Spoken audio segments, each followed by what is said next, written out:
नमो नमः। आज हम पढ़ने जा रहे हैं भाषा, लिपि और व्याकरण के विषय में। सबसे पहले हम जानेंगे भाषा किसे कहते हैं। तो भाषा एक माध्यम है जिसके द्वारा हम अपने भावों को बोलकर या लिखकर प्रकट करते हैं और दूसरों के भावों और विचारों को सुनकर या पढ़कर समझते हैं। भाषा के भेद।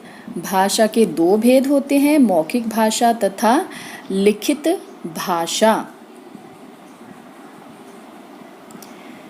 सबसे पहले मौखिक भाषा की बात कर लेते हैं। मौखिक भाषा होती है जब कोई व्यक्ति मुख से बोलकर परस्पर भाषण अथवा बातचीत के द्वारा अपने विचार प्रकट करता है, तो इसे कहा जाता है मौखिक भाषा। जैसे भाषण, बातचीत, नाटक, रेडियो प्रसारण, दूरदर्शन, टेलीफोन आदि की बातचीत कथित या मौखिक भाषा के रूप होते हैं।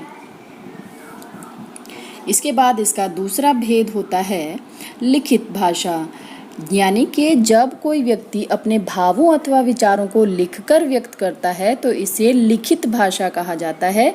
जैसे कक्षा में अध्यापक ब्लैक बोर्ड पर लिखते हैं, आप अपनी कॉपी पर लिखते हो, तथा परीक्षा में आपके द्वारा लिखा जाना भी लिखित भाषा कहलाता है। उसके बाद सांकेतिक भाषा भी एक भाषा का ही रूप कहलाता है। जैसे कि रेलगाड़ी का गार्ड हरी झंडी दिखाकर गाड़ी के ड्राइवर को गाड़ी चलाने का संकेत करता है तथा चौराहे का सिपाही हाथ के संकेतों द्वारा गाड़ियों को चलने या रुकने का आदेश देता है। ये कहलाते हैं सांकेतिक भाषा। इसके बाद बात करते हैं मातृभाषा की, विभिन्न भाषाओं की। मातृभाषा वो होती है जिसे मनुष्य अपनी माँ तथा अपने परिवार द्वारा सीखता है। अर्थात यदि कोई व्यक्ति हिंदी भाषा अपने घर से सीखता है, अपने परिवार से सीखता है, तो उसकी मातृभाषा हिंदी होगी। यदि उसके घर में कोई और भाषा बोली जाती है तो उसकी मातृभाषा वही भाषा होगी जो उसके परिवार में बोली जाती है। राष्ट्रभाषा वह होती है जिसका प्रयोग एक देश के अधिकांश निवासियों द्वारा किया जाता है। भारत में हिंदी का प्रयोग सर्वाधिक किया जाता है, तो हमारी राष्ट्रभाषा भी हिंदी ही कहलाएगी। इसके बाद अब हम बात करते हैं राजभाषा की। राज जमा भाषा अर्थात राजकाज की भाषा, वह भाषा जिसका प्रयोग देश के कार्यालयों में कामकाज के लिए किया जाता है, वो कहलाती है राजभाषा। और एक और बात ध्यान दीजिए, राष्ट्रभाषा तथा राजभाषा में अंतर होता है। भारत में कार्यालयी कामकाज के लिए हिंदी और अंग्रेजी दोनों भाषाओं का प्रयोग किया जाता है। संपर्क भाषा।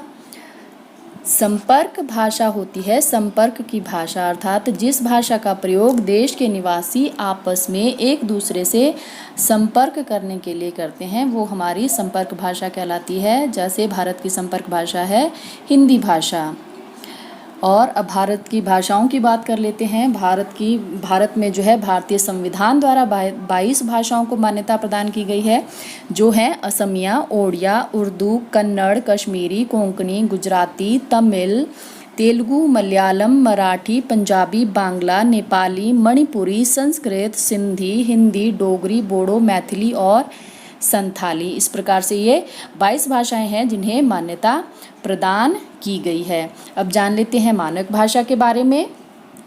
जब यह जिस भाषा को भाषाविदों द्वारा प्रयुक्त और स्वीकृत किया जाता है उसे कहा जाता है मानक भाषा, यानी कि भाषा का मान्यता प्राप्त रूप ही मानक भाषा कहलाता है। अब जान लेते हैं लिपि के बारे में। लिपि होती है ध्वनियों को अंकित करने के लिए निश्चित किए गए चिन्हों की व्यवस्था। अर्थात जब हम अक्षरों या वर्णों का प्रयोग करते हैं लिखित भाषा में, तब कोई ना कोई चिन्ह प्रयोग किया जाता है, वो चिन्ह लिपि कहलाते हैं। जैसे हिंदी भाषा को किस लिपि में लिखा जाता है, वो है देवनागरी लिपि। मैं कुछ मुख्य लिपियों के नाम बताना चाहूँगी जो कि अलग अलग भाषाओं की अलग अलग लिपियाँ हैं। एक बात ध्यान दीजिए कि विश्व भर में जितनी भी भाषाएं बोली जाती हैं, कुछ की लिपियाँ बिल्कुल समान हैं और कुछ की एक दूसरे से बिल्कुल भिन्न है। जैसे हिंदी, संस्कृत, मराठी और नेपाली की लिपि देवनागरी है, उर्दू, अरबी, फारसी की लिपि फारसी है, अंग्रेजी भाषा की लिपि रोमन है, पंजाबी भाषा की लिपि गुरुमुखी है तथा रूसी भाषा की लिपि सिरिलिक है। इस तरह से सबकी लिपियां अलग अलग हैं। उसके बाद खड़ी बोली किसे कहा जाता है? आज जो हिंदी का रूप प्रचलित है उसे खड़ी बोली कहा जाता है। तदुपरांत अब हम जान लेते हैं साहित्य के बारे में। विद्वानों का मनन समाज के विकास में साधन होता है, वही साहित्य कहलाता है। अर्थात ज्ञान के संचित कोश को साहित्य कहा जाता है। यह दो प्रकार का होता है, गद्य और पद्य। जब हम अपनी बात या विचार साधारण रूप में व्यक्त करते हैं तो वो गद्य कहलाता है। जैसे कहानी, उपन्यास, निबंध, रेखाचित्र, जीवनी आदि ये सभी गद्य कहलाते हैं। तथा जब हम अपनी बात या विचार काव्य के रूप में व्यक्त करते हैं तो वो कहलाता है पद्य। कविता, गीत, छंद, सोरठ आदि ये सभी पद्य कहलाते हैं। तदुपरांत अब हम बात करते हैं व्याकरण की।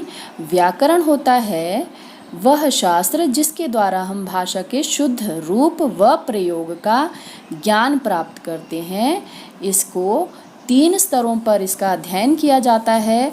वो है वर्ण विचार, शब्द विचार और वाक्य विचार। वर्ण विचार में हम वर्णों के रूपों का ज्ञान प्राप्त करके उनके उच्चारण और लिखने की विधि के विषय में विचार करते हैं। शब्द विचार में शब्दों के भेद, उनकी उत्पत्ति, बनावट और परिवर्तन आदि के विषय में विचार किया जाता है। वाक्य विचार में वाक्यों की रचना, वाक्यों के भेद, वाक्यों का विग्रह, विराम चिन्ह आदि के प्रयोग पर विचार किया जाता है।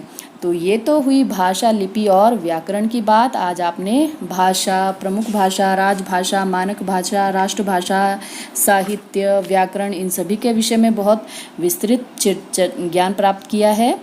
इसी के साथ हमारा अध्याय आज समाप्त होता है। धन्यवाद।